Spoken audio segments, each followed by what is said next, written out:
Welcome to the Lawyerist podcast, a series of discussions with entrepreneurs and innovators about building a successful law practice in today's challenging and constantly changing legal market.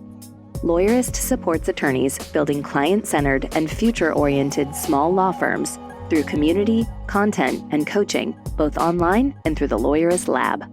And now, from the team that brought you the Small Firm Roadmap and your podcast hosts. Hi, I'm Zack. And I'm Stephanie Everett. And this is episode 503 of the Lawyerist podcast, part of the Legal Talk Network. Today, Zack is talking with Seth Price about scaling your law firm.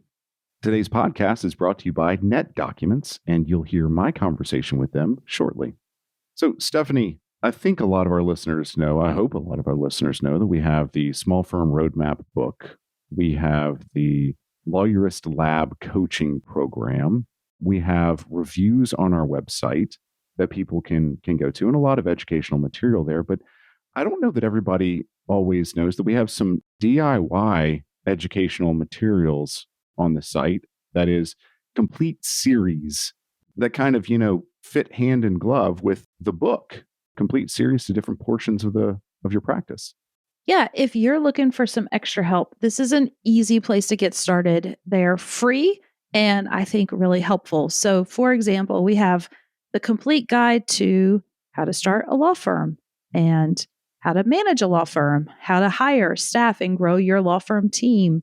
There's one on law firm clients. Pricing is a great one, all about how you can price your services. I know we talk about that a lot on the show. Maybe you've heard that and thought, but how would I even get started?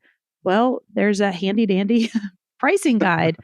Finances is another one people get stuck on. Yeah. Law firm website design, marketing, legal tech. I mean, these things are great. It's completely free. You go to our site and you log in to be able to download it. And then you'll see each one has a chapter.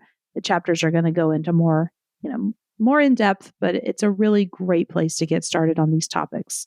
Yeah, and these are, PDF sort of white papers that you can download, but they're also mirrored on the site. You could go through and look at this information on the site in the healthy firms and everything as well.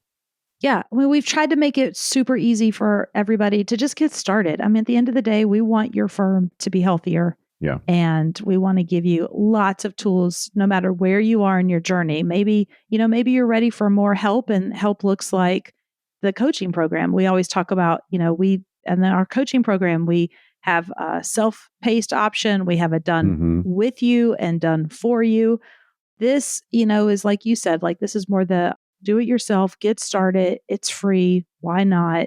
Right. Consume that content. And then if you find you need more help, we have that too. But this is a great way to just get started learning about a lot of these concepts that we talk about every day. Well, we'll obviously drop the links to these guides in the show notes, but if you want to go directly to them, you can go to Lawyerist.com/resources, scroll down, and you can find all the law firm guides that Stephanie was talking about. So now let's check out Zack's conversation with folks from NetDocuments, and then we'll hear him and Seth talk about scaling your law firm. Hey y'all, Zack here, and I have Michelle Spencer from NetDocuments with me to talk about, you guessed it, artificial intelligence. Specifically though, where to begin when you don't know where to start. Michelle, thank you for being with me. I know NetDocs is really, really on the front leading edge of AI, especially in document management and manipulation. So thanks for being with me here. Happy to be here. So I think that's a really good question of where to begin when you don't know where to start. People are looking at, lawyers specifically are looking at artificial intelligence and saying, I know that I need to be kind of familiarizing myself with that and probably getting past that and potentially using it. Where should they begin? So there's really a couple of ways that you could dive into generative AI. And I want to be specific, generative AI, because that's different from the AI we've all been using for years. So you could dive in head first and go buy some tools, but without knowing how to swim first, you might be in for some bad outcomes for your practice and really a lot of frustration if you take that approach. And that's why we're recommending that people wade in a little slower, dipping your toe in first and then moving up to your knees and then your waist, kind of getting comfortable with the water temperature and your capabilities before going deeper. Right, right.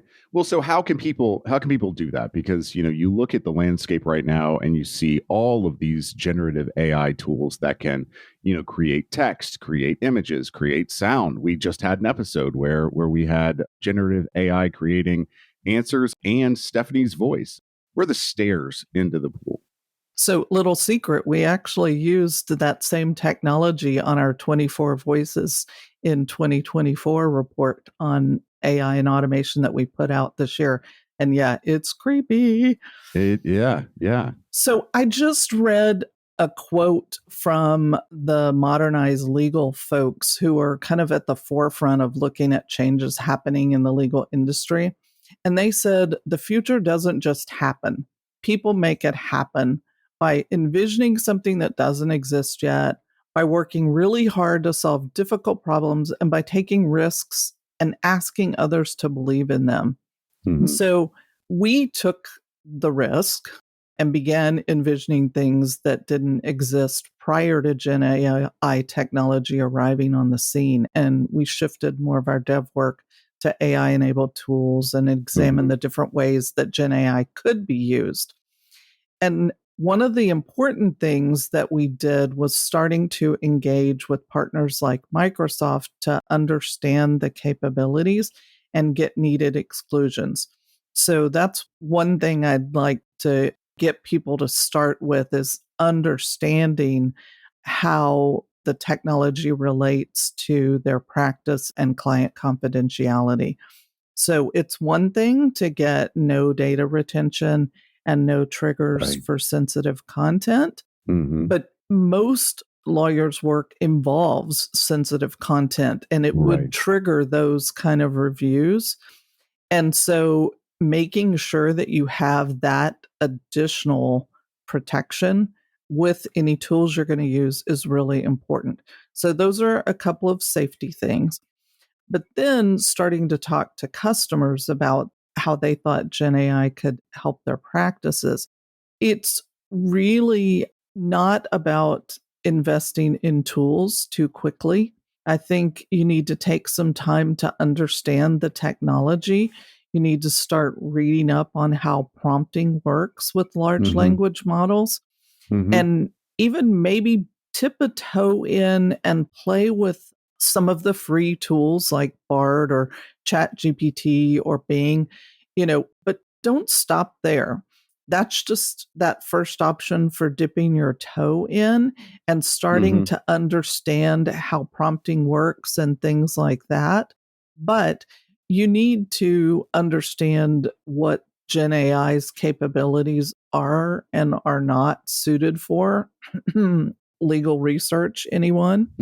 So getting educated is kind of that first step. So I kind of want to go back to the beginning of what you just said there, which is dealing with security. And I think a NetDocuments episode here is a great place to do this. What we're talking about is enhanced security in Microsoft, the Copilot area of specifically not having human review of prompts when they trigger sensitivity kind of warnings. And when you don't have a particular relationship with Microsoft, a tool can have sensitive data reviewed by a human.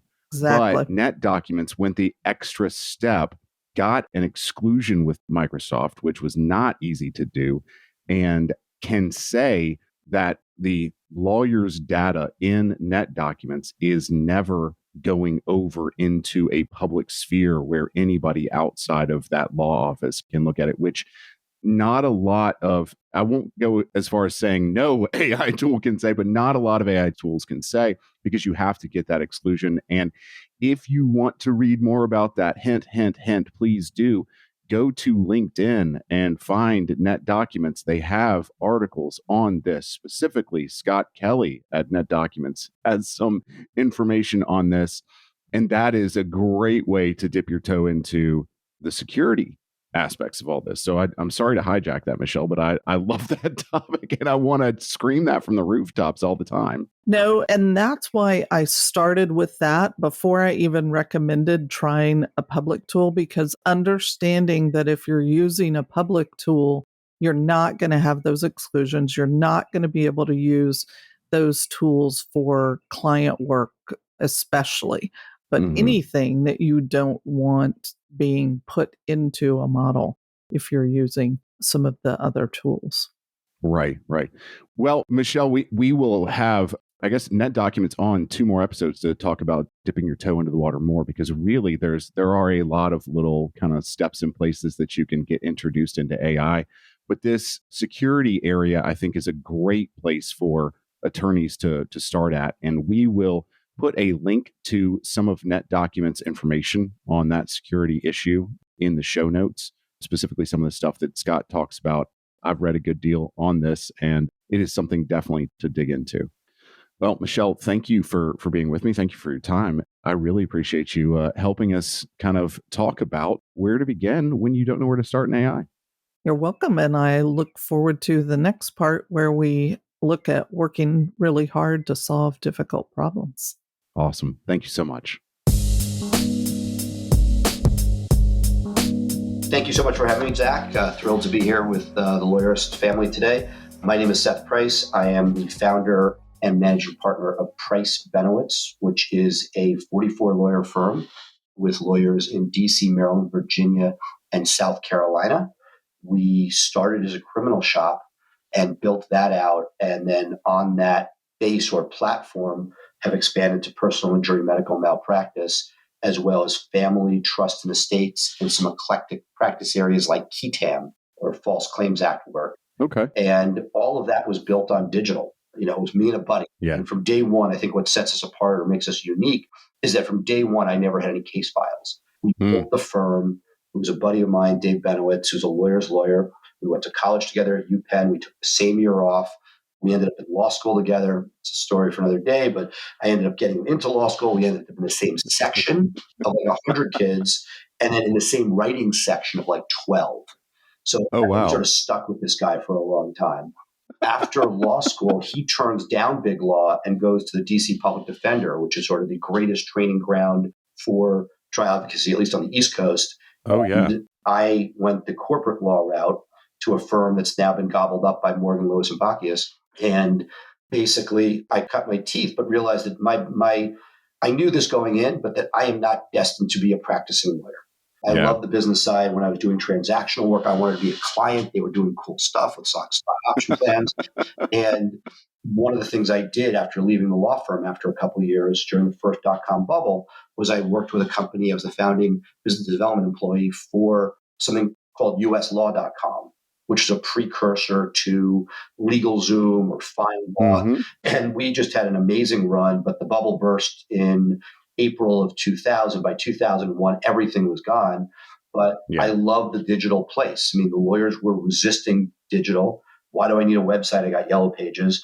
So when we started, I went all in on, and it goes back about 19 years. We have sort of debated as to the exact start of it, but we started the firm. I built a website. It did so well, something you couldn't do today, that we hired another lawyer, built another website, and this ping-ponging went on for the first 10 years of the firm. One of the things I discovered was that in order to keep the digital sustainable, I would have a person, but every 2 years they go off to do something else. One got a sports agent, one went off to solve AIDS in Europe. There was always something going on. Right. I took somebody who had started as an intern at the law firm and had grown to be the head of marketing and spun Blue Shark off into its own entity with the idea of replicating the success for Price Benowitz for others around the country. We now represent at Blue Shark about 250 law firms nationwide. Right. Yeah, I'm glad you talked about Blue Shark as well, because that is a kind of heavy part of your expertise. Is this, you said, also, welcome to the podcast, by the way. It's good to have you here, but we'll just go ahead and jump right in because we, got a lot of information and not a lot of time, frankly. Yeah, I'm glad you said something about Blue Shark because like you had mentioned, you didn't necessarily want to be the lawyer's lawyer. you wanted to kind of be in that business development area. And that means no matter how you slice it, sales and marketing and all those things. And operations. Operations, absolutely. And if you're doing well at that, much like things that are in the law practice, but if you can replicate that, then replicating for other people, especially when you were at the kind of ground floor, of kind of digital marketing for a lot of people. So yeah, you've got Price Benowitz, you've got Blue Shark Digital, which is a full service digital marketing agency for, and I don't want to get this wrong, it's kind of for larger growth, not real like tiny startups, right? Let's divide it. We have two divisions. And I've made my own, if you're a baseball fan, Mendoza line, where if you're not doing, used to say 350, I'd say today with inflation 400. If you're not grossing 400,000, or you have independent wealth or investment or something, the idea of investing in SEO specifically as paid search or grinding out referrals, that until you have that corpus of 350, 400, it's really hard to invest the money needed for search engine optimization, which is the organic side of Google. You build a website, and we have a division that does, we call it Silver Shark, that has, $2,000 a month products. But the frustration is that in order to move the needle, you really need to be doing higher level SEO for link building, for content creation. I literally was talking to somebody this weekend. I was at an event and he had just started his own firm. And I'm like, you need a website. He has a website. Gotta have discouraging him from really jumping into SEO full bore unless, look, if you love it, write the content. That's SEO. If you have connections, speak to all your friends in the community, press people, get as many links as you can. That's SEO. But the idea of spending before you hit that number, I discourage people from, and that's why we started this Silver Shark division, so that we could have something below $2,000, and that people, my first thought was people would just jump to Blue Shark. And that what I found over time is that people will add components as their budget allows. And so they might add different content to their product, and over time get themselves there, but that it's a process, and that if you try to spend too much and you don't get over the hump where you're seen, you've invested this money, but you haven't gotten yourself seen. And to me, that's one of the greatest sort of enigmas or challenges, because a lot of people say, hey, I started a firm. Great. But anything else, if you opened a restaurant or a bar, you would need seed capital. You can't just go to a landlord and say, hey, I feel like opening a bar because I have a bar license. You'd be like, okay, what's in the bank? How long do you go, from when you open before people start really coming and before you become discovered? Do you have the ability to take a hit when there's a downturn or somebody steals from you or what have you? Get there. Now, if we knew all the obstacles, nobody would do anything. But I think that a lot of people, jump in with 2 feet because it's a business. It's not the practice of law. And I think that when people do that with the knowledge and understanding, some people are like, I'm going to grind out that first 400,000 by getting referrals, by taking the crap nobody else wants.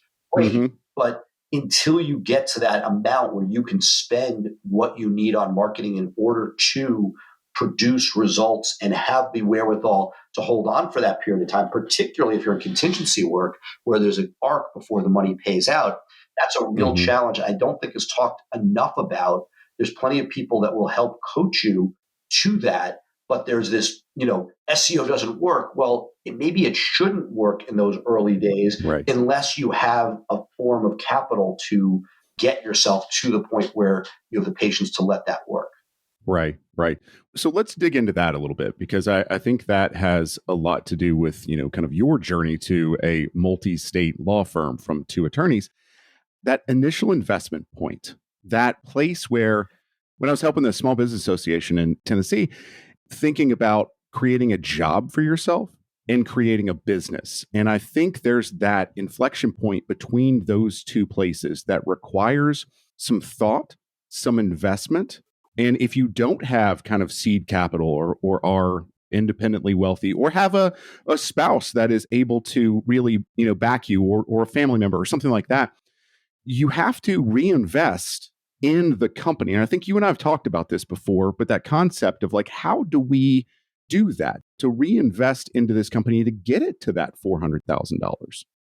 Before we started the law firm, my law partner Dave and I, we walked the franchise show in DC. We looked at all the different options that were out there. We looked at a drug testing franchise. That year we were there, all the marble slab and froofy ice cream companies were out there, which I did not get, and thank God, because I think they've all disappeared. But one of the things that struck me is that if you buy a single franchise and you invest $60,000 and maybe you have a loan for $250,000, you bought yourself a job. You're there, you're essential. Yeah. It isn't until you get to 10 units where you have a general manager who's overseeing it. I just came back from a mastermind, the John Fisher mastermind, a good dear friend of mine, and runs a really nice program 3 times a year. And I was facilitating one of the breakout groups. And one of the things that was consistent of almost every member there who was in the $500,000 to $2 million range was the hiring of a non-lawyer, non-law firm functioning person. We all talk about it. I know Lawyerist talks about it all the time. But the idea that whether it's your admin who becomes an office manager, whether it's a law firm administrator, people love to throw that term around. And in my parlance, people love talking about COOs. Yeah. Right. And that's awesome. But almost no law firms are buying a true COO. That's $250,000 a year. Right. So you have something inferior to a true COO, present company included, with a multi-8-figure organization. Right. That you end up pushing people up that world. And when you start, it may be an admin. And if you're lucky enough, that person could be expanded. But until you have that person, you're essentially through sweat equity doing all these things. Yeah. And that the platform that I see the difference between success and scale, if that's what you so choose. Plenty of people don't want to scale, but the lifestyle and the ability to scale comes down to the investment, in my opinion, for non-legal producing administrative staff. And that once you figure that piece out or are willing to jump off that ledge, that baseline, and it may, look, I always say when I speak, the first person you hire may not be right. The second may not be right. It may be the third. And that was true. Yeah. I hired some people because you're not paying enough. You don't know what you want, most importantly, and you can't attract the right people necessarily. Again, sometimes you get lucky. But the idea that you have somebody who's the epicenter of your firm that's not you, that can take on those pieces, that's a huge, huge step forward and really the building block for future growth. Right. Well, how do we get to that place though? Because that's, that $250,000 or even less than that, we're talking about a lot of attorneys, if they're looking at just a simple low 6 figures, that's going to take them aback on hiring that person. That's not going to happen in that 0 to 400,000 because that's a big piece of your pie. Right. You sort of fake it till you make it. I remember one of the things I did early on when we were beyond the $500,000 mark was, and then back in the day, Craigslist was how you hired. I know that people starting a firm now, like I built my firm 2 to 20 lawyers all on Craigslist. It stopped working the way it did. We're stuck with Indeed, which I know is free, but really, if you start using it well, it gets very, very expensive. Nothing's ever free, right? You're the product at the very least. Exactly. And in this case, I wish I was the product, but no, it get you addicted and you need to spend more money.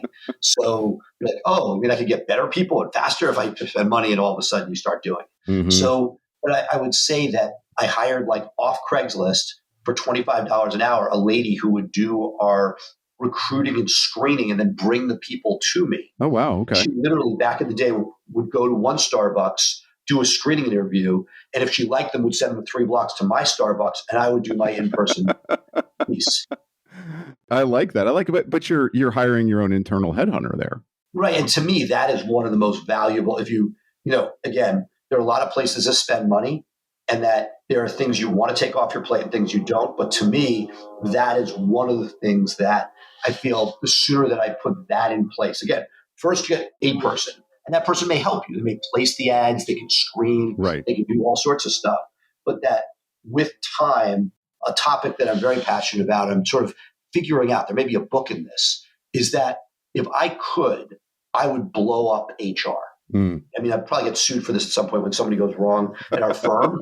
So I say this, please don't sue me for espousing this. This is not legal advice. Yes. Right. No, but it's what I've observed. Now, I know some people in HR that make $150,000, $250,000 that are amazing. Right. But I also interview a lot of people that are not at that level. Yeah. That are at the 75 to 100 level, who are making less money to be in that space, that very often come with heavy drama and heavy interpersonal issues. And I think as a law firm owner, we talked a minute ago about like, hey, you have all responsibilities. When you finally start giving them off, thinking about who is this person you're handing them off to? And is this person, we talk about core values a lot today, but does this person share your sensibilities? Right. And when there's an issue, do they have the training to handle it? If you've gone through a bunch of professional trainings, great. But so many people just raise their hand and say, hey, I'm going to be small law firm's HR person. And they end up, in my experience, adding much more drama and interpersonal strife than is needed. This isn't to say that you don't need recruiting, benefits, payroll. All those tasks have to happen. But being careful about who that person is that somebody's going to go to when you have an issue. Now, I was lucky that my partner and I were married. We weren't gallivanting at the firm. Right. We took that very seriously. Right. But at the same time, I think that there was what I discovered and saw as like the fun uncle syndrome, where somebody, maybe a junior partner, could be your admin, love to sort of, I won't tell anybody, but tell me about the drama. And it wasn't percolating up, and I couldn't do anything about it. And that was very frustrating, because if there's an issue, you want to be able to deal with it. Look, I've matured myself. A lot less yelling, a lot more delegation, a lot more. And those are things that the sooner you figure out, the better. But there's also a certain amount that if you don't have that drive and push, you're not going to get to that 400,000 we talked about, right? Or to the million, where you could start affording some real administrative staff. And so it's a fine line between, we should really hold ourselves up here as that leader. Yes, you should. We don't want to do stuff where we're reactionary, and stuff I've been guilty of in the past, where I've talked to or disciplined somebody in a public area rather than taking them behind a closed door. Right. But at the same time, that passion, if you don't have that passion, you're not getting there. So this isn't like, hey, you should go and break all the rules. But no, there are a lot of rules that are there that if you don't get to that corpus, you have nothing. And once it's there, you want to protect it. And then that, to me, I think for myself was probably one of the harder things, because I use that drive, passion, and push. And that there are moments where that's not going to serve you as well once you've scaled to a larger point. Right, right. So you need to kind of get more people into that area, into that drive, passion, and push with you. Understanding nobody's going to have it at your level. Right. They're not getting compensated. They shouldn't. Right. At the same time, if you try to deal with all those micromanaging pieces, and I feel like it's a self-help therapy session for myself, I am now thankfully at a point where I'm probably about 95% compliant that everything goes through my direct reports to people that are needed. Right. But that is one of those really difficult things. And when you're starting, you have to wear multiple hats. You're not just the service provider, the person that's going to connect with the public, but you also are holding those administrative hats, which may not be your skill set, may not be things you're particularly good at. You may be toxic at it. Right. And that's one of the reasons why I encourage people as quickly as possible to find somebody who might be better at those things or have more patience than you in those areas, because that is the building blocks, as I see it, for getting yourself to the next level. Do you think we can hire those people kind of in fraction, The answer is sometimes yes, sometimes no. Sometimes you get lucky. And I think that the new normal has allowed for a lot more of that, because we're more comfortable with people not being there. Right. So that is one of those areas that I think has been there. There's sort of like a lot of third-party companies that can take over, quote unquote, your HR. Some of those are very expensive. Yeah. And even at the point I'm at, I don't love giving up that percentage of revenue to those groups. Anyway, there's a story for another day that as we start to have to file multi-state tax returns, if you're doing business in multiple places, it becomes a little bit closer. But I think that the fractional piece can be incredibly valuable if leveraged properly. The question is, who is that person? Just like you're burnt by employees, we've been burnt by certain fractional people in the past. Right. And that they have their own business. And I think looking at what are you getting? Because if it's somebody who says, hey, I got 5 clients, you're one of them, great. If it's somebody who's like, hey, I'm scaling this, I got 60 clients, and you're like an hour of my time and you're being pushed down to these people, right. It's easy to bury your head in the sand, but you're now as good or bad as their ability to scale their business. Right. And that's, that can also lead to issues.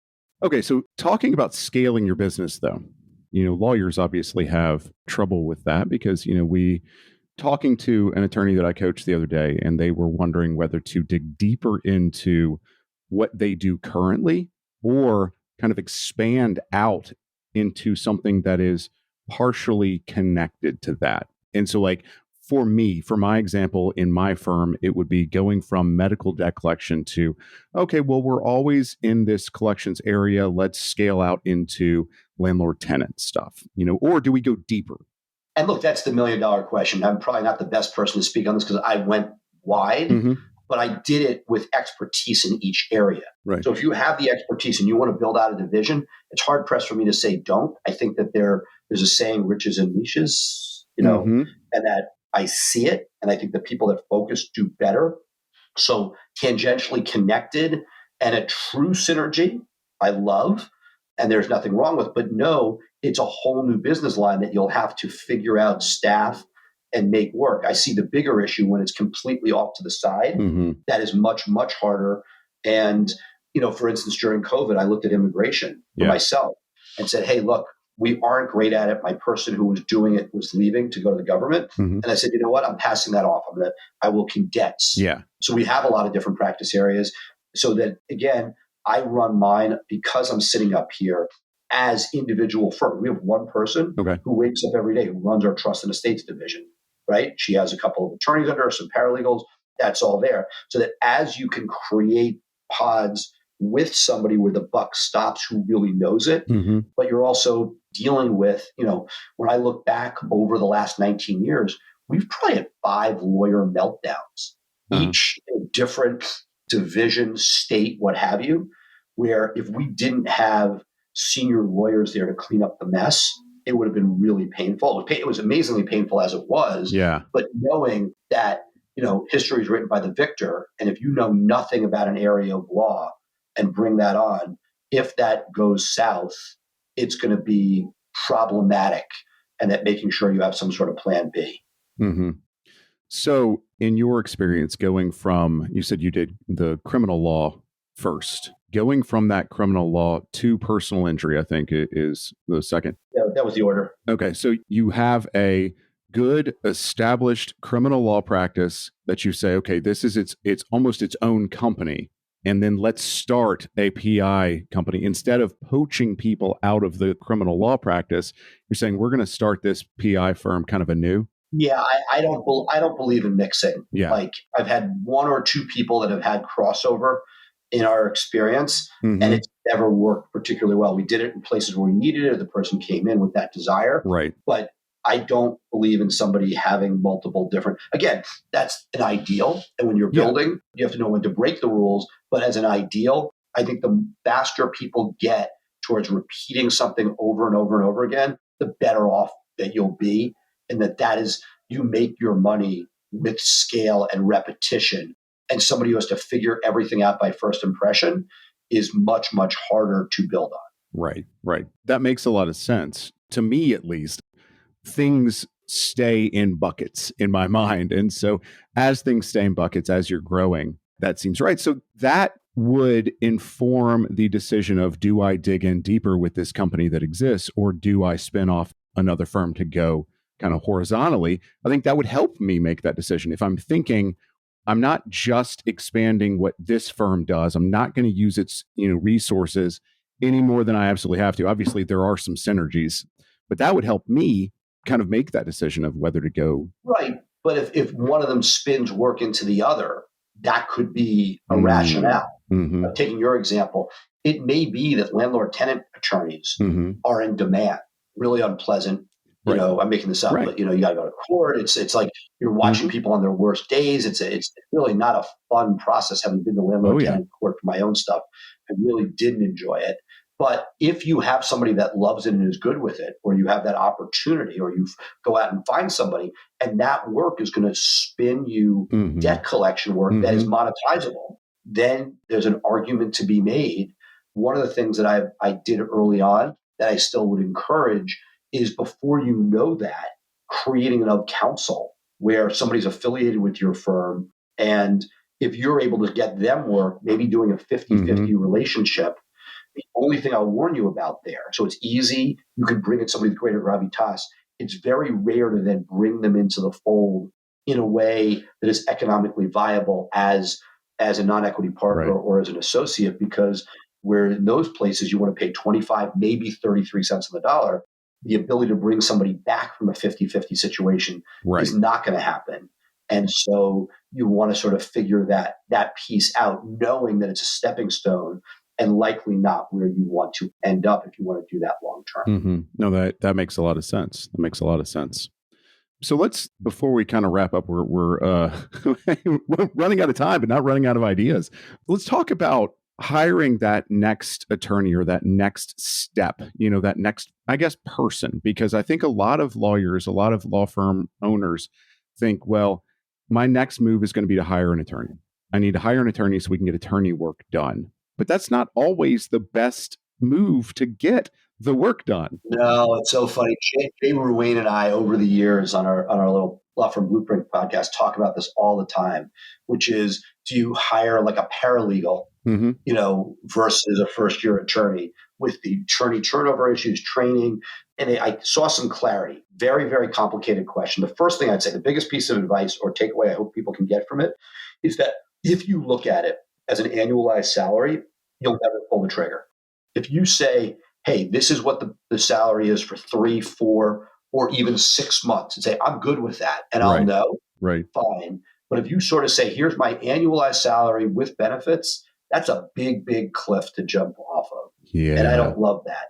And so my law partner's been very good. It's like, hey, let's say it was a real talented person, it was $120 for attorney talent.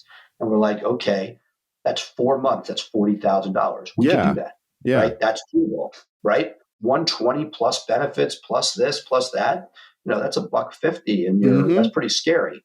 And not that you want it to fail, but if you look at it annualized, you'll never make that move, A. And B, and this is what I saw this weekend when I was talking to these guys who are sort of in that $500 to $2 million range, was making a list of what you need done. Because if you have no administrative help, you're doing that work and figuring out, okay, I have the ability to get one more person. Do I want to grind on the legal side, or do I want this stuff off? And I think some of that there are two things to look at, right? One is, what do you mind more? Yeah. If the answer is you like the diversification and you're not scaring people off with your ability to do the administrative, fine. Or, you know what, I can get somebody administrative for less, let them be there, and then I can grind away on the legal at a higher degree, and that's my best use. Okay, that's sort of the ideal by the book scenario. But there's I think part of it is what talent's there. If the right lawyer comes along, which is not nothing, right? We always talk about like it's magical. There's a widget that's going to fall there. Less people going to law school in the B2C world that many of your people are, even in the smaller B2B. It's not like great talents falling off trees. If you happen to find somebody at a life moment that's going to work for you for $100,000 and you can grab them, even though you really have being a Giants fan, the philosophy is always best on the draft board. And the thought here is, if you find an opportunity, I think that has to go into the mix, because even though you really need somebody next, if this person could be part of that build, and because the answer is you want both long term, assuming that you want to grow. And if you find that right person, even if it's in the non-ideal order, I think you got to grab it, and then you'll do the sweat equity of the administrative work. But if the great administrative person is there, or you want to put the effort in to find it, great, you put them in, and then you become the person who's killing yourself in billing or working the extra hours needed in order to get the revenue where you're like, okay, now I can really justify the associate. We can work ourselves out of a job. Yeah. That makes a lot of sense. And the thing I absolutely love that you said, and this is what I do when I'm talking to people about choosing technology, is make a list of what you need. What do you need out of this thing? I think a lot of people, when they go into hiring, they go, I would like somebody to do, oh man, I'm overloaded. I just need some of my work taken off of me, or my assistant is overloaded and they need some of their work taken. And list that out. Figure out exactly what that is. I got to tell you, it was so frustrating during growth mode. People were like, I needed a bookkeeper person. I'll send me a job description. I don't want to, just a bookkeeper, right? Just a bookkeeper, yeah. Just get it done. And you know what? The good news is, at this moment in history, go to ChatGPT and then give you a draft of your job description, and then you figure out what you really want. But starting with a blank page is so tough that the good thing about things like ChatGPT is it can bring you things that are standardized and other people have done. Yes. And so to me, again, this isn't like you should just use that, but look at it and say, okay, sentence 1, do I agree? Yes or no? Cross that one out. Sentence 2, that's my number 1. Sentence 3, that's my least important, but I want it on the list. And you sort of go through it. And then, because I would say that is one of the hardest things as a lawyer, sitting there doing all these things, you need help. And you're like, okay, now I need to make that list. And that list could be a mental block that people don't get over. Right. I'm trying to drive the car down the road. I don't have the time to sit here and list out what components are broken. We always have the time. We don't have the wherewithal to do it. That's the issue. Right. It's not physically about time. Right. We could watch one less episode of Jeopardy, or I certainly could. Yeah. Get off TikTok at 20 minutes earlier. Not that that's possible, but all of that is there. Yeah. The question is, can you do that? Because until the rest of the world doesn't operate on, I need a bookkeeper, they're going to be, or an office manager, right? Because if you get an office manager, and that's where this stuff breaks down often, you get somebody, but they're not the skills that you actually need. So maybe some of the listeners could avoid my mistake of hiring somebody that doesn't work in a second one if they actually think and proactively put it on paper, something I'm terrible at doing, before you go down that road, in order to try to, this person's tremendous and a great personality, but they can't do what I need. Right. No, I think that's a really good point. Or aren't willing to. That's the piece during the interview, right? Yeah. So again, listen to people. We talk about politicians. If they say stuff, listen to them. Listen to somebody during the. Do you like doing this stuff? It's like that means it's never happening, right? And so, I digress. No, that's a good point. If they're willing to tell you it's not their favorite, they're not going to do it, or you're going to have to push somebody to do it. Absolutely. Right. Because how many times have you heard this, both with internally and then with clients, where you have somebody, you realize what you need, you now change the job description, and people lose their proverbial SHIT, which is it wasn't what I was hired for.